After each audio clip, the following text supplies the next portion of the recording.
श्री सीताराम चंद्राभ्याम नमः। बालकांड 66वां सर्ग। राजा जनक का विश्वामित्र और राम लक्ष्मण का सत्कार करके उन्हें अपने यहाँ रखे हुए धनुष का परिचय देना और धनुष चढ़ा देने पर श्री राम के साथ उनके ब्याह का निश्चय प्रकट करना। तदंतर दूसरे दिन निर्मल प्रभात काल आने पर धर्मात्मा राजा जनक ने अपना नित्य नियम पूरा करके श्री राम और लक्ष्मण सहित महात्मा विश्वामित्र जी को बुलाया और शास्त्रीय विधि के अनुसार मुनि तथा उन दोनों महामनस्वी राजकुमारों का पूजन करके इस प्रकार कहा। भगवान, आपका स्वागत है। निष्पाप महर्षि, आप मुझे आज्ञा दीजिए, मैं आपकी क्या सेवा करूं, क्योंकि मैं आपका आज्ञा पालक हूं। महात्मा जनक के ऐसा कहने पर बोलने में कुशल धर्मात्मा मुनि श्रेष्ठ विश्वामित्र ने उनसे यह बात कही। महाराज, राजा दशरथ के ये दोनों पुत्र विश्व विख्यात क्षत्रिय वीर हैं और आपके यहाँ जो यह श्रेष्ठ धनुष रखा है उसे देखने की इच्छा रखते हैं। आपका कल्याण हो, वह धनुष इन्हें दिखा दीजिए, इससे इनकी इच्छा पूरी हो जाएगी। फिर ये दोनों राजकुमार उस धनुष के दर्शन मात्र से संतुष्ट हो इच्छा अनुसार अपनी राजधानी को लौट जाएंगे। मुनि के ऐसा कहने पर राजा जनक महामुनि विश्वामित्र से बोले, मुनिवर, इस धनुष का वृत्तांत सुनिए। जिस उद्देश्य से यह धनुष यहाँ रखा गया वह सब बताता हूँ। भगवान, निमि के ज्येष्ठ पुत्र राजा देवरात के नाम से विख्यात थे। उन्हीं महात्मा के हाथ में यह धनुष धरोहर के रूप में दिया गया था। कहते हैं, पूर्व काल में दक्षक विध्वंस के समय परम पराक्रमी भगवान शंकर ने खेल खेल में ही रोषपूर्वक इस धनुष को उठाकर यज्ञ विध्वंस के पश्चात देवताओं से कहा, देवगण, मैं यज्ञ में भाग प्राप्त करना चाहता था, किंतु तुम लोगों ने नहीं दिया, इसलिए इस धनुष से मैं तुम सब लोगों के परम पूजनीय श्रेष्ठ अंग मस्तक काट डालूंगा।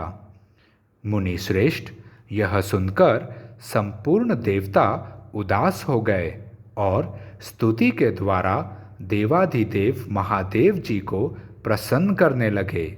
अंत में उन पर भगवान शिव प्रसन्न हो गए।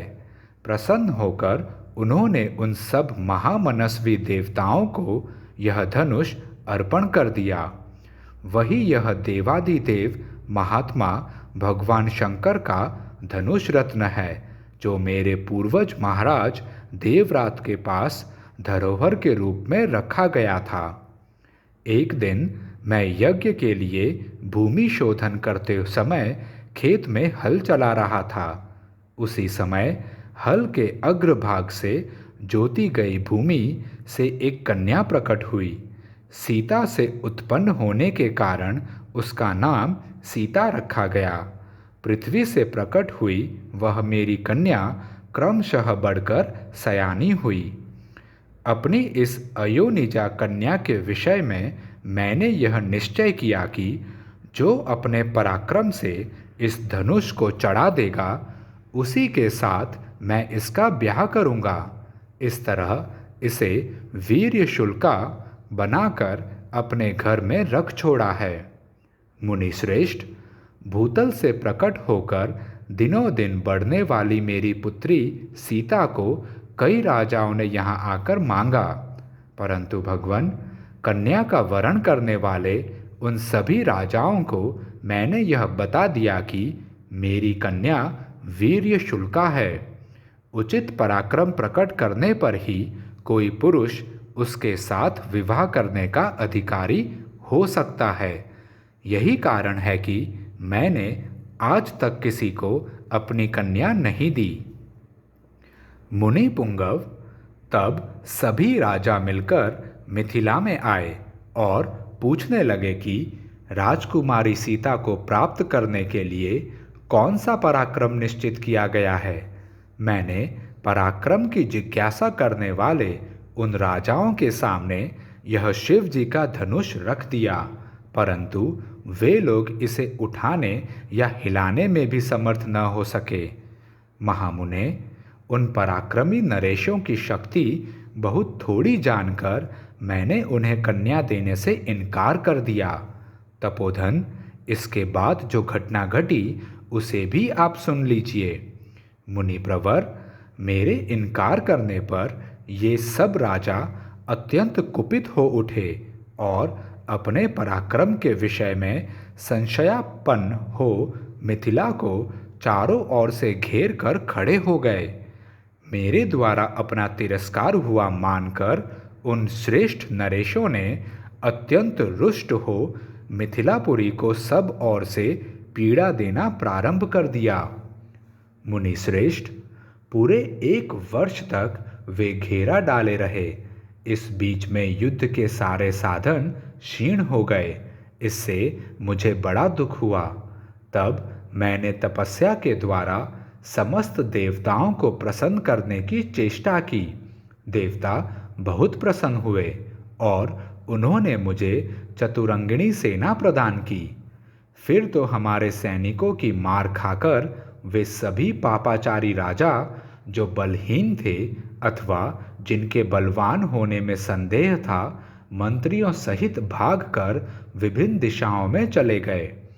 मुनि श्रेष्ठ, यही वह परम प्रकाशमान धनुष है, उत्तम व्रत का पालन करने वाले महर्षि। मैं उसे श्री राम और लक्ष्मण को भी दिखाऊंगा। मुने, यदि श्री राम इस धनुष की प्रत्यंचा चढ़ा दें तो मैं अपनी अयोनिजा कन्या सीता को इन दशरथ कुमार के हाथ में दे दूं।